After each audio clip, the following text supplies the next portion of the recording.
I am on the shoulder of a frontage road outside Colorado Springs, with my hazard lights on, staring at a fiber handhole that has no business being open. The lid sits cocked on broken concrete, and the smell coming up from it is wet dirt, old plastic, and something burned that never fully aired out. My work order says the route is dead from here to the next hub, and the company wants photos, notes, and a best guess on whether it can be brought back fast. That request would be normal in any other week. This week has been phone alerts, emergency banners on every screen, and people at gas stations acting calm until the second the pumps slow down. I am a telecom contractor, which means I show up after storms, after car wrecks, after construction crews cut the wrong conduit, after someone steals copper, after a wildfire cooks a splice case. I carry orange cones, gloves, a headlamp, and a bag of tools that makes me look more confident than I am. I drive a white pickup with a logo that gets me waved through gates when the guard does not want to argue. Today, that logo is not doing much. The roads have too many cars pulled to the side, too many people standing with their doors open, phones held out in front of their faces, staring at nothing. I crouch at the handhole and shine my light down into the throat of it. The inner duct is intact. The pull rope is still there. The fiber tag is legible. Somebody has already looked, already tugged, already given up. There is a zip tie snapped clean in half and a smear of dried mud on the inside wall that looks new. I take pictures because that is what I am supposed to do. Then I pause with the phone still in my hand because I hear shouting farther down the road. Not angry shouting, command shouting. The sort of voice a parent uses in a parking lot when a kid runs toward traffic. I stand and look toward the noise. A cluster of cars is stopped at the next intersection. A person is leaning out of a driver window, pointing. Another person is backing up on the shoulder, tires spitting gravel. I cannot see what started it. I can see enough to know the situation is sliding. My phone buzzes again with another alert that says nothing useful, just vague language and a request for people to remain calm. I do not need the screen to tell me calm is leaving. I close the handhole lid the rest of the way, set one cone out because habit runs deep. Then I get in the truck and pull away without checking the box on my form. The route I am following runs toward the hills, away from the thicker neighborhoods. It is a deadline now, and I keep telling myself I am here for work, that I am being practical, that staying busy beats sitting in my apartment refreshing the news. The truth is simpler. I do not want to be in town when people decide rules are optional. I take a service road that parallels Interstate 25 for a stretch. Then I turn west onto a narrower road where the fences get taller and the signs start warning about federal property, live fire, restricted access. That should be my stop point. That is where I should turn around. A gate is half open. The chain is cut, and the cut ends hang loose, swinging when the wind shifts. The padlock is missing. That detail hits me harder than the open gate. Someone came through here on purpose and did not bother to hide it. There are tire tracks in the dust, and they are fresh enough that the edges are crisp. I sit there with my hands on the steering wheel, watching the quiet road beyond the gate. No guard shack, no cameras that I can spot from the cab, no traffic.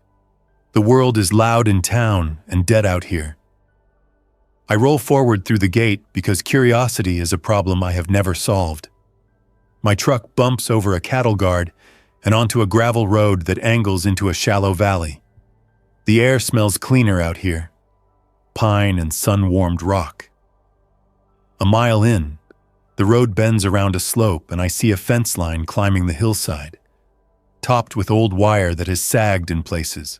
The fence is not ranch fencing. It is security fencing that got tired. There is a concrete pad cut into the slope with a metal door set into the rock, painted the same dull color as the dirt. The paint is chipped The handle is industrial. The whole thing is the sort of entrance people design when they do not want anyone to notice it from a distance. I stop the truck behind a stand of scrub and step out. The silence presses in. No engines, no music, no dogs, no distant lawnmowers. My boots crunch on gravel that has not been disturbed much in a long time. I walk the fence line to where there is a warning sign bolted on, faded enough that the red is almost pink. The wording is still clear. Restricted area, no trespassing, subject to prosecution. Under that, a smaller placard with a phone number that probably routes nowhere now. The door in the hillside is shut, but the latch does not sit flush. There is a thin line of darkness at the edge, a gap that should not exist if the door is meant to seal. I put my hand on the metal. It is cool. I listen with my ear close, expecting nothing. Instead, I catch a faint hum, not wind, not insects, a steady mechanical note that comes from within the rock, the sound of fans turning somewhere deep. I tell myself I am only checking. I tell myself I will take a photo for my report and leave. I grab the handle and pull. The door gives, slow at first, then smoother, with the weight of something engineered to move on bearings. A stale breath of air rolls out, dry and dusty, with a hint of old disinfectant. The space beyond is a short corridor with concrete walls and a floor that slopes slightly downward. There are fluorescent lights overhead, and they are on. Not flickering, not dying. On. I step inside far enough that the light catches my boots, and I look up and down the corridor. A second door is farther in, thicker, with locking bars and a wheel handle. On the wall near the first entrance is a panel with a keypad and a badge reader. A small green light is lit. Beside it, a label stamped into metal. Vestibule Access Control. The words make my mouth go dry. Not from fear in the obvious way, but from the realization that this is real infrastructure, real planning, real money that somebody spent for a reason. I should back out. I do not. I walk deeper, and my footfalls are swallowed by the concrete. The air is dry enough that my lips stick when I swallow. I pass a rack of hooks with old coveralls hanging limp, a box of disposable masks in plastic that has yellowed with age, and a small sink with a foot pedal. Water drips from the faucet into the basin in slow, patient drops. The sound should be impossible if nobody has been here. The second door has a small window, thick glass. Through it I see another lit corridor, and at the far end, a third door with hazard stripes painted on the edges. I grip the wheel handle on the second door and turn. It resists, then moves. The seal breaks with a soft release and the air shifts. The hum gets louder, and with it comes a new smell. Warm electronics, old paper, and something metallic that reminds me of batteries. I step through and close the door behind me, and the latch clicks into place. The sound is final in a way I did not expect. My hand stays on the wheel handle for a moment. I stare at the badge reader, wondering if it will scream. It does not. The lights stay steady. The hum stays steady. I am inside something that still believes it is doing its job. Past the third door, the place opens up. Not wide open, but wider, hallways branching into rooms behind glass panels. I see desks under dust covers, chairs pushed in, phones sitting dead on cradles, and wall monitors mounted in clusters. In one room, there are racks with patch panels and cable runs, clean and organized, labeled in neat block lettering. A communications room. My work brain kicks in before my survival brain can argue. I walk in and run my fingers along the edge of a rack. The dust layer is thick enough to write in. Under the dust, the metal is clean. The indicator lights on several units are still lit. There is a map on one wall, old enough that some names have changed, and pinned to it are laminated emergency procedures. The words continuity, relocation, chain of command show up more than once. A whiteboard nearby has a date written in marker that makes no sense because it is years old. Whoever wrote it did not come back to erase it. A hallway sign points to life support, power, operations, dormitory. The arrows are calm, polite. I follow the one for operations. A thick door swings inward with a hydraulic hiss. Inside is a room built around a central console, chairs bolted to the floor, panels of switches and screens that were state-of-the-art when somebody still cared. 2 clocks on the wall show different time zones. Both are running. A monitor in the corner displays camera feeds. The outside gate, the gravel road, the hillside entrance behind my truck. The view is sharp and clean. I can see my pickup sitting in the open. On another feed, I see a distant stretch of roadway, and on it a line of cars moving slow, then stopping, then moving again. Even from here, I can tell the pattern is wrong. A final feed shows a view of the city in the distance, hazy under late afternoon light. I watch it for a long moment. The sight should be calming. It is not. It makes the bunker feel closer to the surface than I want. There is a console prompt on the main screen that reads, "Occupant verification required. Limited support enabled.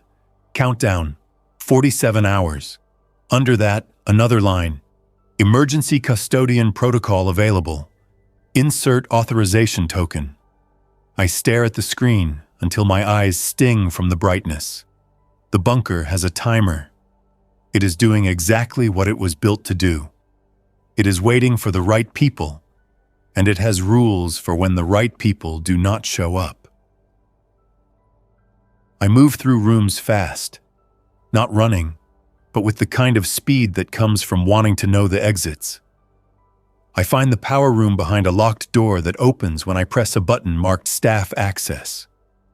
Inside, batteries line one wall and cabinets. A generator sits behind a safety cage with its control panel lit. The fuel gauge reads 3/4. A laminated maintenance schedule hangs on a hook, and the last signature is dated long ago. Someone left this place running on purpose. I find water storage, a tank system with pipes insulated and labeled. A small pump humming soft enough that I feel it more than hear it. A tap at a utility sink runs when I twist the handle. The water comes out clear. I cup some in my hands and smell it first. No strong odor. I take a careful sip. It tastes flat, treated, stored. Safe enough that my throat stops arguing. I find a dormitory area with bunks made up in tight hospital corners under plastic covers.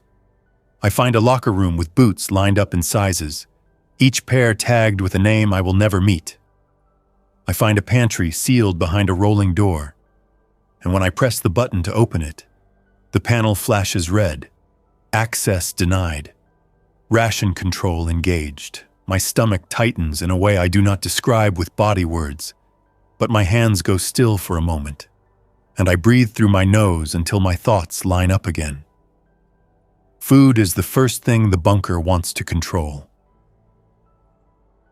I return to operations and stare at the countdown again. 46 hours now. The bunker is patient. I am not. I pull drawers open. I check binders. I look for the sort of emergency envelope every facility keeps. In the bottom of a cabinet labeled Custody Protocols, I find a sealed metal box with a simple instruction: break glass in event of abandonment. There is no glass. There is a plastic latch that snaps when I pry it. Inside is a badge on a lanyard, blank except for a barcode, and a small paper packet with a code printed on it. The code is long, the type that discourages guessing. There is also a warning. Custodian access grants limited privileges. Custodian access activates compliance monitoring. I take the badge and the code to the main console. I swipe the badge. The screen changes. It asks for the code. I type it, slow, because mistakes feel expensive. A tone sounds neutral. Then the screen shows. Custodian accepted. Occupant count, 1. Support level, minimal. Ration schedule enabled. Air scrubber schedule enabled. External door permissions restricted.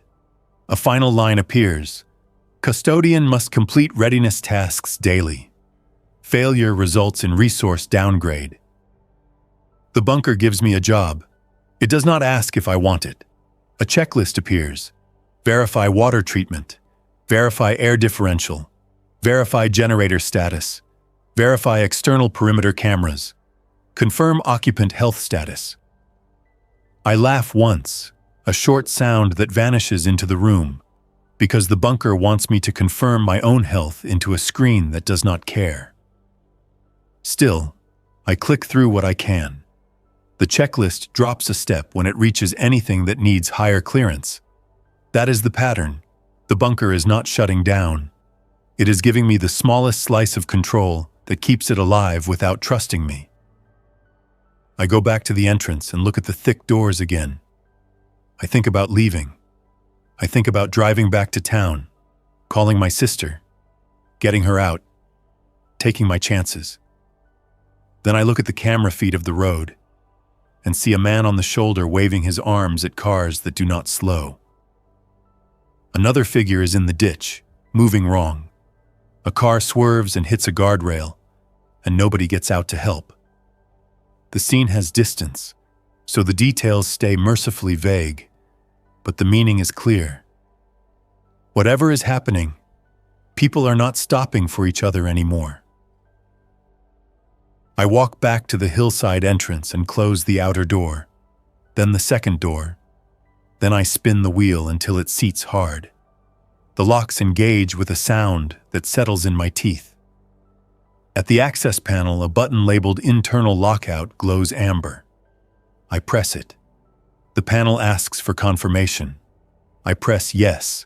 The system responds. Lockout engaged.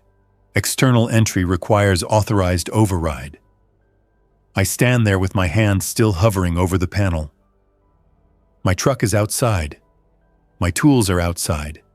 I just traded them for concrete, air, and rules I do not understand. The first night I do not sleep much. I try in one of the bunks, but the bunker runs its own rhythm. Fans cycle, a pump kicks on. Somewhere deeper, a mechanical relay clicks at regular intervals. The lights never fully dim. There is an emergency lighting mode, but custodian access does not let me switch it. I end up in the operations chair watching camera feeds, not because I expect answers, but because it keeps my hands busy. I write notes on a legal pad I find in a drawer. I list what I have: water, power, air, unknown food access.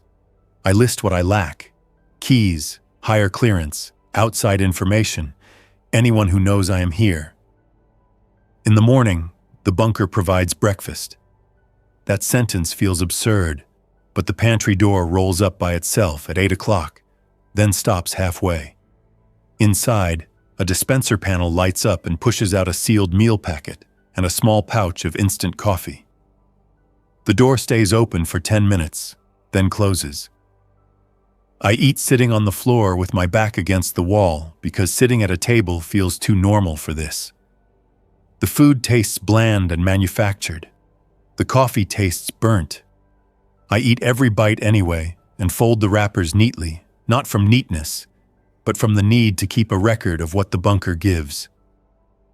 The second day, I try to get a signal out. The communications racks are active, but most of the screens ask for credentials I do not have. I find a patch bay labeled Emergency Broadcast and try to trace it. The cable runs into the wall, then into a locked cabinet. The cabinet has a keyhole, no keypad. That gives me hope because keys are physical, and physical problems can be solved with tools. Except my tools are outside. I search the facility for a master keyring. I find plenty of locked drawers that taunt me. I find a maintenance shop with screwdrivers, pliers, a small socket set, and a cordless drill with spare batteries. Someone planned for a custodian. Someone did not plan for comfort. By the third day, the surface noise reaches even here. It starts faint, distant, a smear of sound that could be wind. Then it becomes sharp. Sirens that start and stop, a few pops that might be gunfire, engines revving hard and then cutting out. The camera feed of the road shows more abandoned vehicles. A minivan sits half on the shoulder with both front doors open. No one stands near it. Later, a group of people runs across the road from one ditch to another, moving fast, heads turning, arms pumping. Something follows them from behind, not sprinting, but steady, relentless. The camera does not have audio, but I can tell when one of the runners falls because the others do not turn back. I lock the internal doors that I can. The bunker has sections with sliding security partitions, and custodian access lets me close some of them.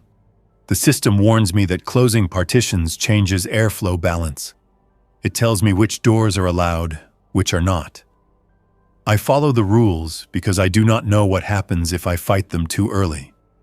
I pick a sleeping area near the operations room because it has cameras and because it sits on the same corridor as water and the restroom.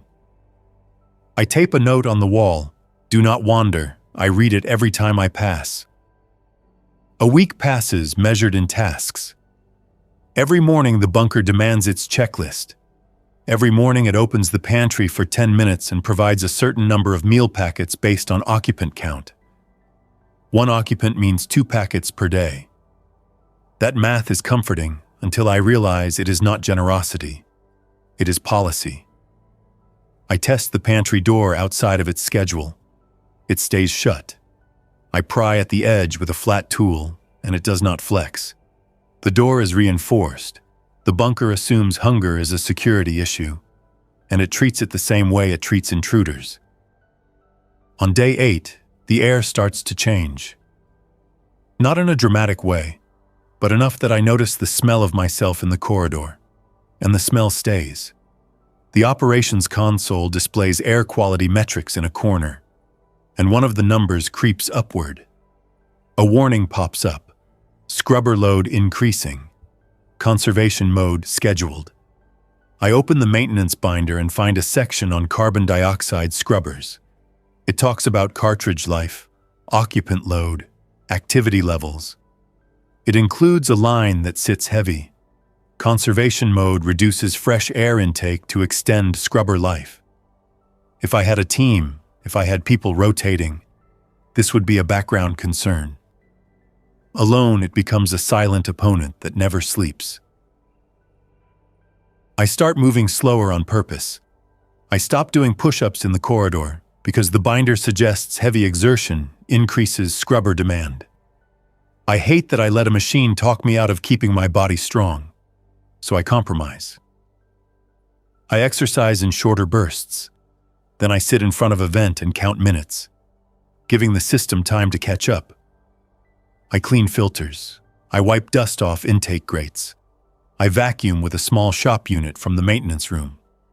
I do everything that makes the air system run easier. I cannot tell if it helps. The warning stays. The bunker begins its first real test of me on day 10. The checklist fails me. Not because I skipped it. I complete every item I can. The system still flags non-compliance on a step I cannot access. External integrity verification. It wants an authorized operator to go into an antechamber and run a seal test. That requires a role I do not have. The console displays the consequence in calm text. Non-compliance results in resource downgrade. Then, without drama, the lights in half the corridor dim. Not out, but lower. The screen brightness drops. The water pump cycles less often, and the tap pressure decreases. The bunker is punishing me with efficiency. I sit in the operations chair and stare at my hands until my fingers stop shaking from frustration. This is not a haunted place. This is not magic. This is an engineered system doing what it was told.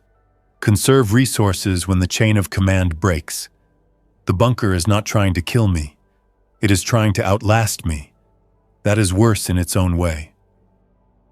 I spend the next 2 days searching for a way to increase my clearance without guessing passwords. I find offices with nameplates. I find an administrator desk with a locked drawer. I find a safe bolted to the floor behind a framed flag that has faded edges. The safe has a dial and a key slot. I do not have the key. I do not have the combination. I do have time, and time is turning into a threat. I decide to treat the safe as a job site problem. I pull the maintenance drill, choose a bit, and start on the key slot first. Slow, listening to the metal, stopping to keep the bit from overheating. The sound echoes down the hall, and I hate it. Noise in a bunker feels like announcing weakness. It takes hours. My arms get tired, and I rest, drink water, go back. The drill battery dies twice. I swap it and keep going. When the lock finally gives, the sound is small, a click and a shift, but it feels huge. The dial still resists, but now I can pull the whole lock cylinder enough to reach inside with a pick tool. I am not proud of this. I am also not willing to starve politely. I get the safe open after more fighting than it deserves. Inside is a binder labeled Executive Operations, a ring of keys on a red tag, and 2 plastic cards sealed in envelopes. I carry the keys to the console with care. I insert one card into a reader slot under the main screen. The system chimes and asks for a second factor. I open the executive binder and find a printed sheet with emergency access procedures. It includes a phrase that makes me curse under my breath in the mildest way I can manage. 2-person validation required. The bunker is built on the idea that no single person should be able to change critical settings. That is smart in a world with officials and oversight. It is a trap in a world where I am alone. I try anyway. I click the option for custodian escalation. The system asks for a second badge swipe within 10 seconds. I swipe my badge again. It rejects it. The console displays, "Duplicate identity not permitted." I stare at the screen, then at the second plastic card still sealed.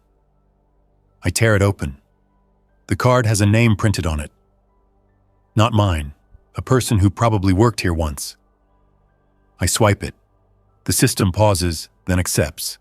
It asks for biometric confirmation. There is a fingerprint pad and a small camera.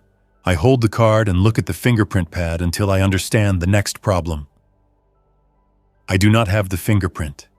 I do not have the face. I do not have the person. The bunker expects bodies, not paperwork. I could stop here. I do not. I go back through the executive binder until I find the section on emergency continuity if authorized personnel are incapacitated. Buried in the language is a fallback. Manual override key pairs for certain functions. I look at the ring of keys again. I pick one marked Air Management. The Air Management panel is behind a locked door in life support. I open it. The panel has 2 key slots. I insert the key and turn. The panel lights up and displays options that were hidden from me before. One of them is scrubber cartridge switching. Another is external intake scheduling. Another is zone control. This does not make me the commander. It makes me a janitor with a crowbar inside the brain of the building. I change the intake schedule by 1 notch, selecting a slightly higher fresh air interval that shortens cartridge life but improves air quality. The panel warns me. I accept the warning. The bunker is forcing me to choose between breathing now and breathing later. 2 weeks in, I hear the first knock. It is not on the bunker door itself, because the doors are too thick for a casual knock. It is on the outermost metal entrance, a heavy rhythmic banging that carries through the corridor and into my bones. I freeze where I stand in the operations room, then move to the camera feed. The hillside entrance shows 3 figures at the door. A man in a hoodie, a woman with a backpack, a smaller person behind them who could be a teenager. The man pounds the door again. The woman turns her head sharply, scanning behind her. The teenager keeps looking down the road, body held tight. I do not open anything. I do not speak. There is an intercom option on the console that I can activate. I hover over it. I imagine giving my voice to strangers who might turn into threats. I imagine the sound carrying down the corridor, bouncing off concrete, recorded somewhere. The man pounds again. The woman gestures with both hands, urgent, pleading. The teenager points toward the road, and the woman spins, eyes wide. Something moves into the camera frame from the left. It is a person, but not moving with purpose. The gate is off, knees stiff, arms low. The man at the door turns and takes 2 steps back, then stops, trapped between the metal and the approaching figure. The woman grabs his sleeve and yanks. He stumbles. The teenager backs away too fast, feet sliding on gravel.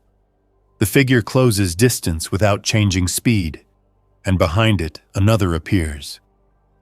Then another. I step away from the console without deciding to. My hands move on their own, checking the internal lock status, checking the door seals, checking the corridor partitions. I return to the camera feed, and the scene outside is chaos without detail I want. The woman runs, the teenager runs. The man tries to run, then trips at the edge of the concrete pad. One of the figures reaches him. The camera angle does not show everything, and I do not zoom in. I watch the woman pull the teenager hard toward the fence line. I watch both vanish behind scrub. I watch the man stop moving. I watch the figures linger, then drift away in different directions, not coordinated, not hunting in a pack, just pulled by sound and motion. After it ends, my throat feels raw even though I did not scream. I go to the restroom and wash my hands 3 times because it gives me something to do that ends with clean water running over skin. I return to the operations chair and sit until my legs stop bouncing. I tell myself I could not have helped. The bunker's rules say I could not have opened the door fast enough. That is true. The other truth is uglier.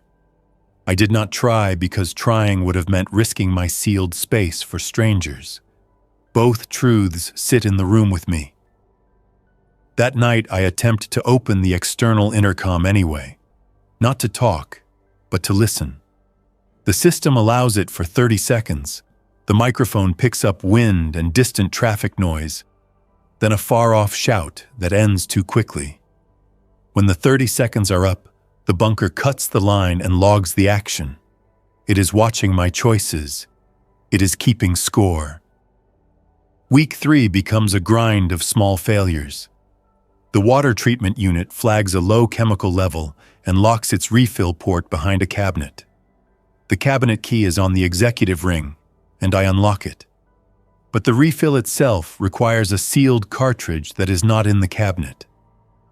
I find the cartridges in a storeroom behind a door that wants 2-person validation. I pull the manual override key, and it works for the door, but the storeroom inside has individual bins with their own locks. Everything in this place is layered. Every solution is followed by another gate. I end up prying open a bin and taking 1 cartridge. Then I tape the bin shut again, because I do not want to advertise my theft to the system any more than necessary. The bunker responds to my prying by tightening. The next morning, the pantry only opens for 6 minutes. The day after that, the lights dim further in the dormitory corridor. The message on the console says the same thing every time. Resource conservation due to protocol deviation. It never says punishment. It does not need to. I start keeping my own rules. I stop wandering into unauthorized sections unless I have a plan and an exit. I stop touching panels that I do not understand. I write a schedule on the wall in marker, not because it makes me feel better, but because it reduces mistakes. Water check at 7, pantry access at 8, air panel review at 9, generator check at noon to camera scan every hour on the hour, before sleep door seals and partitions. The bunker wants me to obey its routine. I build a routine that still belongs to me. It is the only way to stay human inside a machine built for function. On day 26, another knock comes. Lighter this time, and it stops quickly. I bring up the camera feed. Only one person stands at the entrance, a woman. She is thin, hair pulled back, clothes dusty, one arm held close to her body. She does not bang on the door. She holds up a sheet of paper to the camera and waits. The paper has writing on it in thick marker. From the distance, I can only make out a few words. Hurt, alone, water. My hand goes to the intercom button before I tell it to. I activate it. Step back from the door, I say, and my voice sounds wrong in this place, too alive. The woman flinches, then looks up at the camera, eyes scanning. She steps back. She holds the paper up again, then lowers it and speaks toward the door. Her words are muffled, but I catch enough to understand. She says her name is Erin. She says her truck died. She says she has not been bitten. She says her arm is not right. She says she saw the gate open and followed the fence because she needed somewhere solid. I do not answer right away. I watch her hands. No weapon visible. That does not mean safe. I zoom the camera slightly and look at her neck, her forearms, the side of her face. Dirt hides a lot. I do not see blood. I do not see obvious wounds. I also do not see a person who can run fast if something comes from behind. The road behind her is empty for the moment. That will not hold. I tell her the bunker has a decontamination procedure. That word feels too official coming out of my mouth. I tell her to remove her backpack and set it on the ground, then step away from it. She does. I tell her to turn slowly in a full circle, arms out. She does with her good arm, awkward and patient. I tell her to lift her pant legs at the ankle. She does. I see no bites. I see scrapes that look old. I see bruising near her elbow that suggests a fall. The bunker door will not open for me with a simple button. The system wants authorized override. The air panel key gives me access to part of the sequence, but not the full sequence. I can trigger the vestibule door, not the inner door. The procedure assumes a team. One person outside, one person inside, one person monitoring. I have Erin outside. I have me inside. That is 2. The bunker still wants 2-person validation, which means 2 distinct identities. I do something that makes my skin crawl with risk. I pull the second badge card from the executive safe and swipe it at the inner control panel while I keep my own badge in my pocket. The system asks for the second swipe. I swipe mine. The panel accepts both. It demands biometrics for the second identity. I cannot provide them. The system times out. The outer vestibule door remains locked. Erin waits, shoulders hunched, eyes darting to the road. I look at the manual override keys again. There is one marked vestibule. I insert it into the physical lock under a panel cover and turn. Metal shifts inside the wall. The outer door unlatches with a heavy click. The bunker logs, manual override engaged. Protocol deviation. I do not care. Go in, I tell Erin through the intercom. Do not touch anything. Close the door behind you. She moves fast, slips inside the small vestibule and pulls the door shut. The moment it seals, the vestibule lights switch to a harsh white. A speaker crackles and announces a decontamination cycle in a flat voice. It starts spraying mist from ceiling nozzles. Erin flinches and raises her good arm to shield her face. I watch through the glass. The mist beads on her clothes. The bunker is doing what it can without full authorization. When the cycle ends, the inner door still refuses to open automatically. The panel demands clearance again. I use the manual override key for the inner door too. When it unlatches, I keep the door cracked only a few inches and aim a bright light through the gap. Erin stands back, hands visible, water dripping off her hair. I toss her a clean towel and a disposable mask from the hook rack. She catches it with her good hand and nods once. No drama, no begging. That control matters more than any words. I let her in. Then I lock every door behind her. I direct her straight to the utility sink area and hand her soap, then a small bottle of disinfectant wipes. I point to a chair and tell her to sit. She sits. I keep a few feet of space, not because distance is magic, but because space gives me time if something goes wrong. I ask her to show her arm. She rolls up her sleeve. The elbow is swollen and purple. The skin is intact. She says she fell climbing a drainage ditch when she heard something behind her. That explanation matches the bruise pattern. I give her water in a disposable cup and watch her drink slow. I give her one meal packet and watch her open it. She eats with the focus of someone who has been rationing on the surface. The bunker's pantry schedule ticks closer, and when it opens, it dispenses 4 packets instead of 2. Occupant count updated. The bunker knows she's here. It accepts her presence in the only language it speaks. Adjusted rations, adjusted air load, adjusted expectations.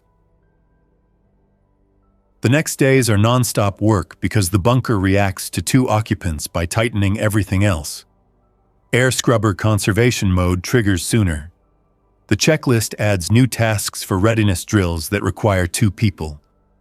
The bunker wants a watch rotation. It wants stations filled. Erin has experience in data centers, which helps in a way that feels unfair because she understands alarm panels and access hierarchies better than most. She keeps her words short. She asks questions that matter. She does not romanticize the bunker.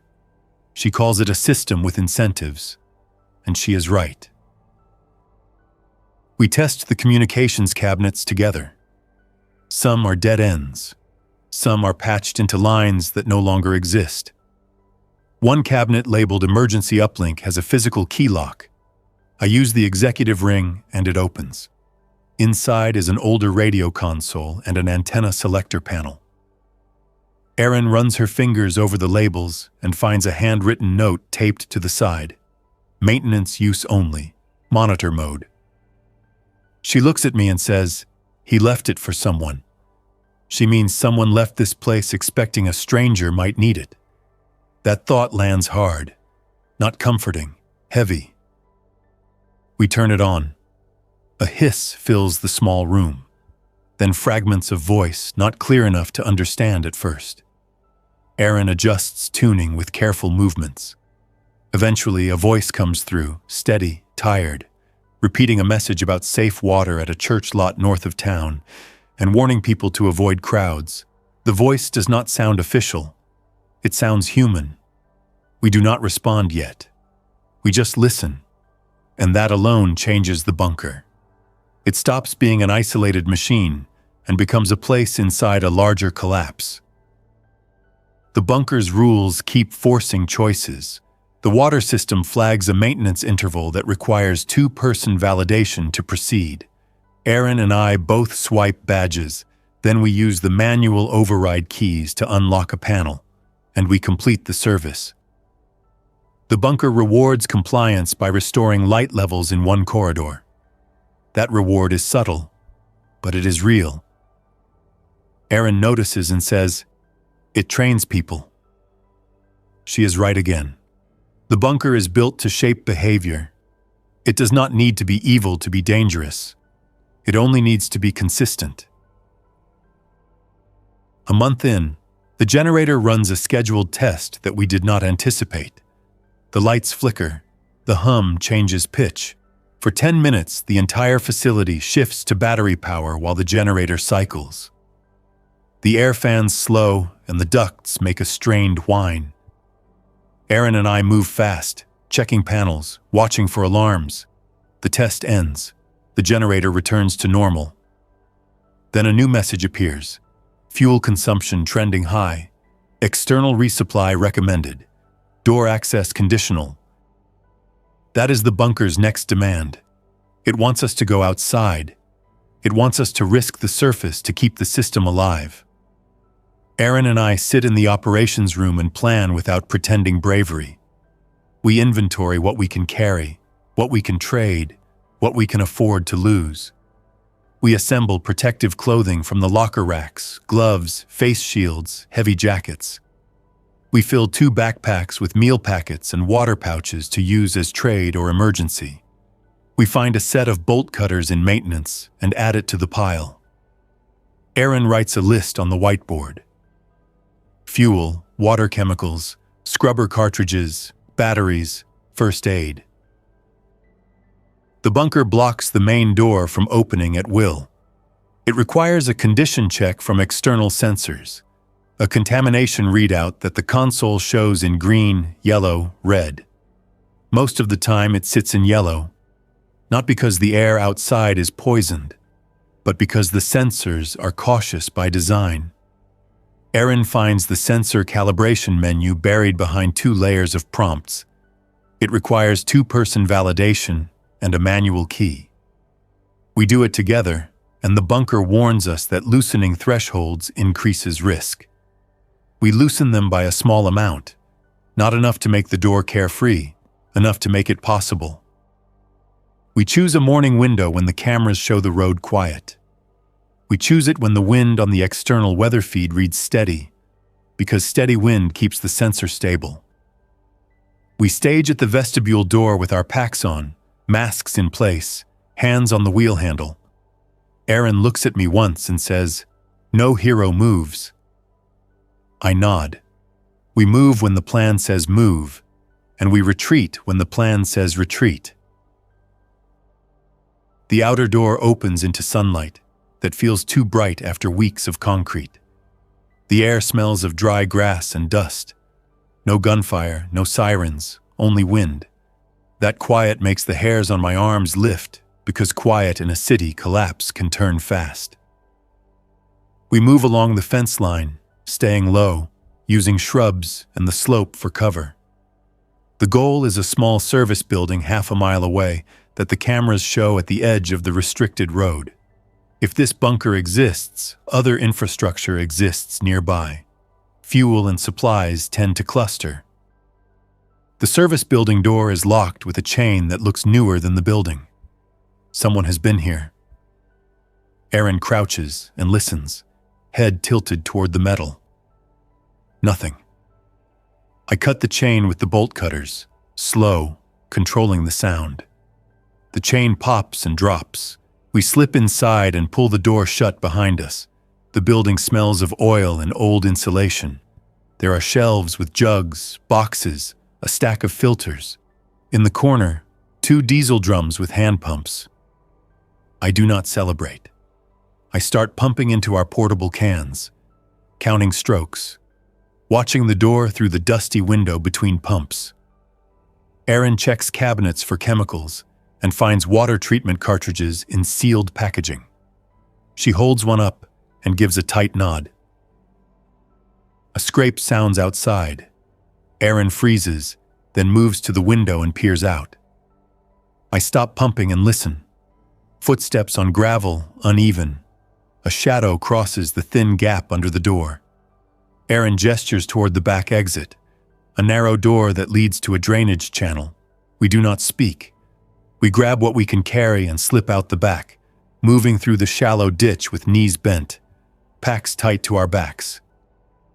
We see 2 infected on the road above, drifting near the service building door, drawn by the chain noise, maybe by nothing at all. One turns its head as we move. Aaron stops. I stop. The The wind covers our breathing. The infected takes a few steps, then pauses, distracted by a loose piece of plastic flapping on the fence. It wanders toward it. The other keeps standing still, staring at the service building. We back away down the ditch until the slope hides us. Then we move faster, not running wild, but moving with purpose, feet careful, eyes scanning ahead for the fence gap we can use. The bunker door does not welcome us back. The sensor reads yellow, then red, then it flashes a message. Decontamination required. Access delayed.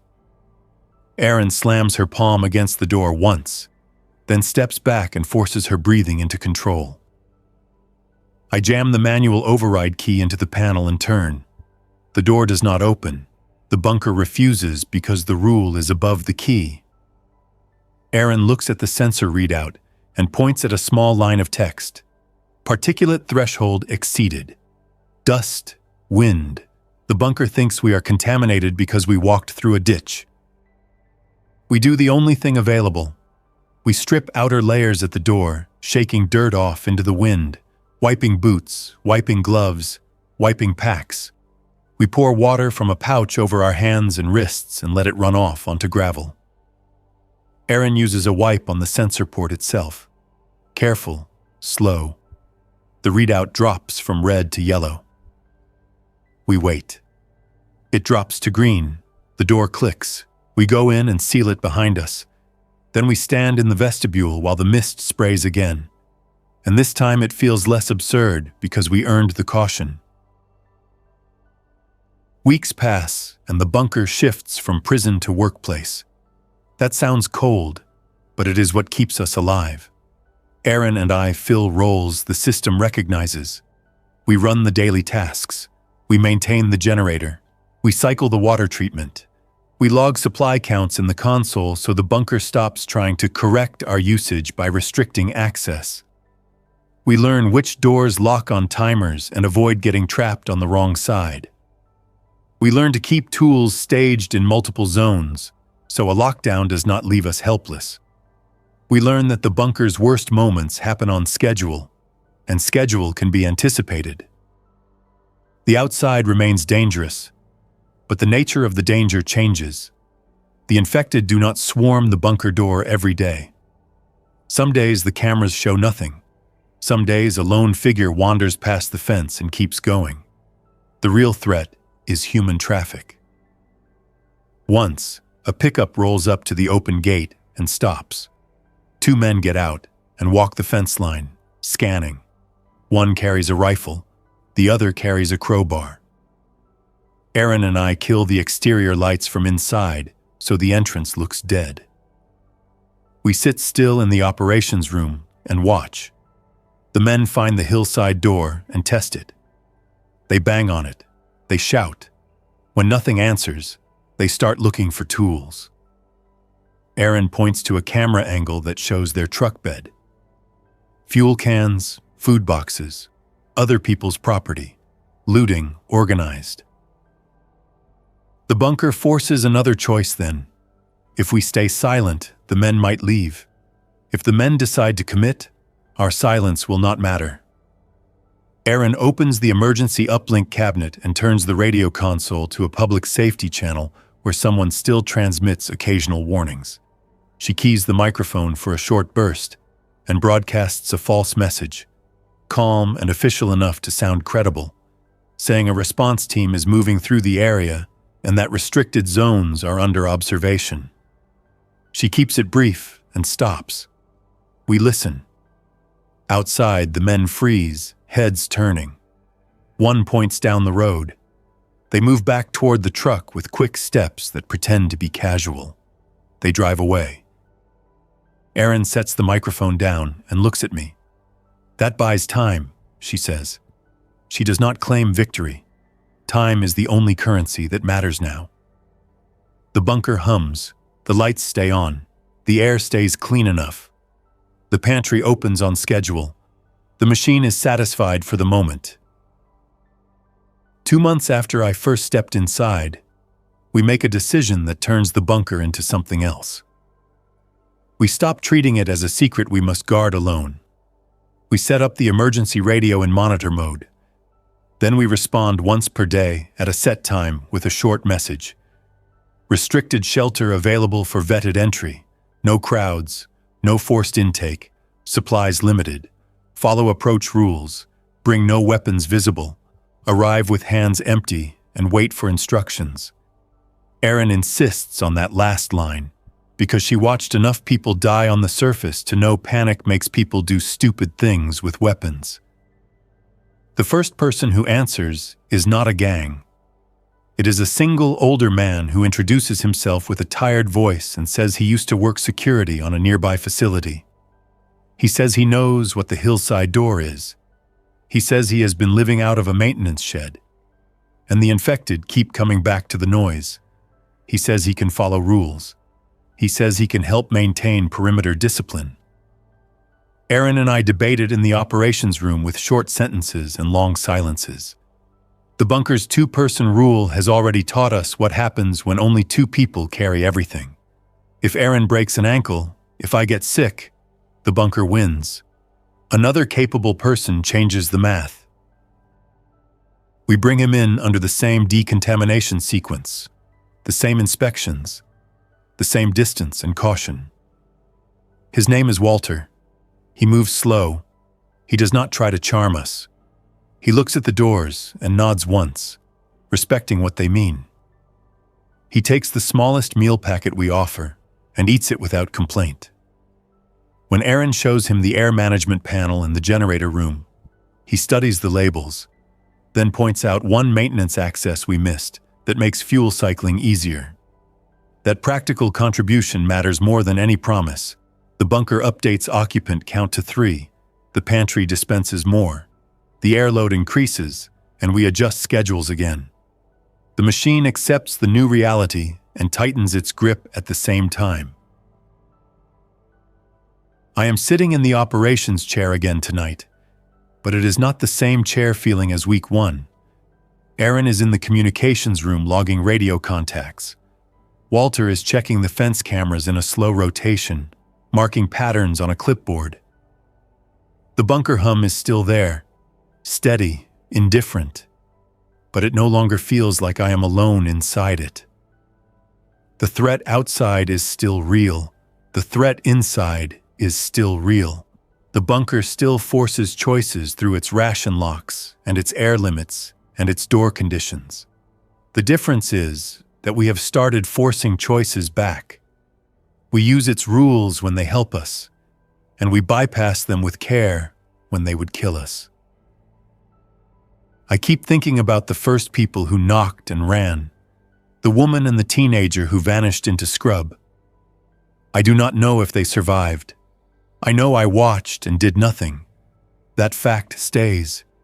It does not soften. The bunker did not make that choice for me. I did. The bunker only gave me a place where choices have consequences that show up in numbers and locked doors. That honesty is brutal, and it keeps me awake. Tomorrow morning we will do the checklist. We will service the water treatment. We will run the generator log. We will clean the air intake grates. Erin will transmit our short message at the set time, and we will decide whether we answer anyone who responds. Walter will walk the internal corridors and listen for changes in fan pitch that might signal a filter clog. I will keep notes and keep the keys on my belt. Not because I trust myself, but because keys left on a hook become a failure point. This bunker was meant for war and continuity, built for officials and operators with ranks and codes and oversight. It was never meant for an exhausted civilian following a dead fiber route. It still runs. It still seals. It still enforces. The infected outside are a problem with teeth and noise and distance. The bunker is a problem with timers and policies and consequences that never stop. I understand that now in a simple, practical way. If we get sloppy, the bunker will not forgive it. If we stay disciplined, it will keep doing its job. For now, that is enough to build a life on, and it is enough to end tonight without pretending the danger is gone.